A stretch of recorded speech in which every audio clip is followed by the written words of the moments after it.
Halo semuanya, pada pertemuan kali ini, di video ini saya akan menjelaskan sebuah materi mengenai submateri dari pasar lembaga keuangan, yaitu perkembangan dan jenis bank. Oke, sebelumnya perkenalkan, nama saya Erwin Dani Setiawan. Saya merupakan mahasiswa manajemen dari Fakultas Ekonomi dan Bisnis Universitas Teknokraт Indonesia dengan MKM 2341-1207 dan kelas MNJ 23D. Oke, lanjut saja. Yang pertama, apa sih itu bank? Jadi bank adalah lembaga keuangan yang memiliki peran penting dalam perekonomian global maupun nasional. Fungsi utamanya adalah menerima simpanan dari masyarakat dan menyalurkan pinjaman untuk berbagai keperluan, baik itu konsumsi, investasi, ataupun modal kerja.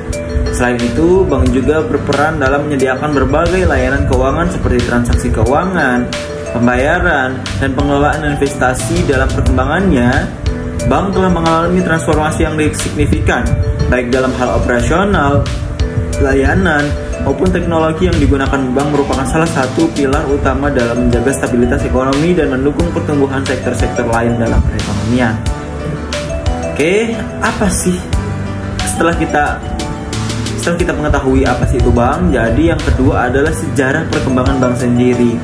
Jadi perkembangan perbankan dimulai sejak zaman kuno dengan pendirian bank pertama di Italia pada abad ke-12, Bancamonte del Paschi di Siena, yang didirikan pada tahun 1472. Adalah bank tertua yang masih beroperasi hingga saat ini. Pada abad ke-17, Bank of England didirikan di Inggris, menjadi model bagi bank-bank sentral yang ada di seluruh dunia. Di Indonesia, sejarah perbankan dimulai pada abad ke-19 dengan pendirian De Javasche Bank oleh pemerintahan kolonial Belanda. Pada tahun 1828, Bank Indonesia sebagai Bank Sentral Indonesia didirikan pada tahun 1953 dengan tugas utama mengatur kebijakan moneter dan menjaga stabilitas ekonomi. Setelah kemerdekaan, perbankan Indonesia mengalami berbagai perubahan besar, termasuk nasionalisasi bank-bank asing pada tahun 1967. Perkembangan bank di Indonesia. Jadi perkembangan bank di Indonesia dapat dibagi menjadi beberapa periode penting. Bank Indonesia sebagai bank sentral didirikan pada tahun 1953 dengan peran utama untuk mengatur kebijakan moneter dan menjaga stabilitas ekonomi di Indonesia. Pada tahun 1967, sektor perbankan di Indonesia mengalami transformasi atau reformasi besar melalui kebijakan nasionalisasi bank yang beroperasi di Indonesia. Dalam beberapa dekade terakhir, sektor perbankan di Indonesia mengalami pesatnya perkembangan dengan munculnya bank-bank besar swasta seperti Bank Sentral Asia, Bank Negara Indonesia, Bank Rakyat Indonesia, dan lain-lain sebagainya, yang masing-masing memiliki kontribusi reformasi. Indonesia juga menyaksikan kemunculan bank-bank asing dan bank-bank digital yang semakin memperkaya pilihan layanan keuangan bagi masyarakat. Ada beberapa jenis-jenis bank. Yang pertama, masing-masing dengan fungsi dan peran yang berbeda. Bank sentral adalah lembaga yang memiliki kewenangan untuk mengatur kebijakan moneter dan menjaga stabilitas ekonomi. Contohnya adalah Bank Indonesia sendiri. Yang kedua ada bank komersial, adalah bank yang melayani masyarakat umum dan perusahaan dengan menyediakan produk seperti tabungan, kredit, dan layanan pembayaran. Yang ketiga adalah bank komersial seperti Bank Mandiri, BCA, dan BRI. Sangat berperan dalam menyediakan berbagai layanan perbankan untuk masyarakat dan dunia usaha.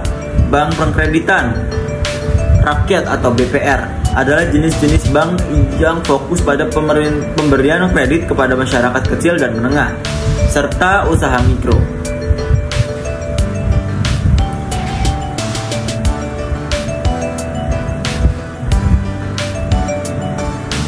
Kemudian, tantangan apa saja dalam perbankan?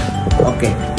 Tantangan terbesar yang dihadapi oleh sektor perbankan adalah persaingan yang semakin ketat, baik antar bank komersial, bank syariah, bank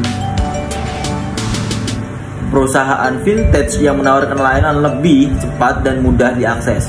Keamanan data juga menjadi isu yang sangat penting dengan meningkatnya penggunaan layanan digital, karena bank harus melindungi data pribadi dan transaksi nasabah dari potensi ancaman cyber. Inklusi keuangan menjadi tantangan lain, terutama dalam memberikan akses perbankan kepada masyarakat yang tinggal di daerah terpencil atau yang belum terjangkau layanan perbankan.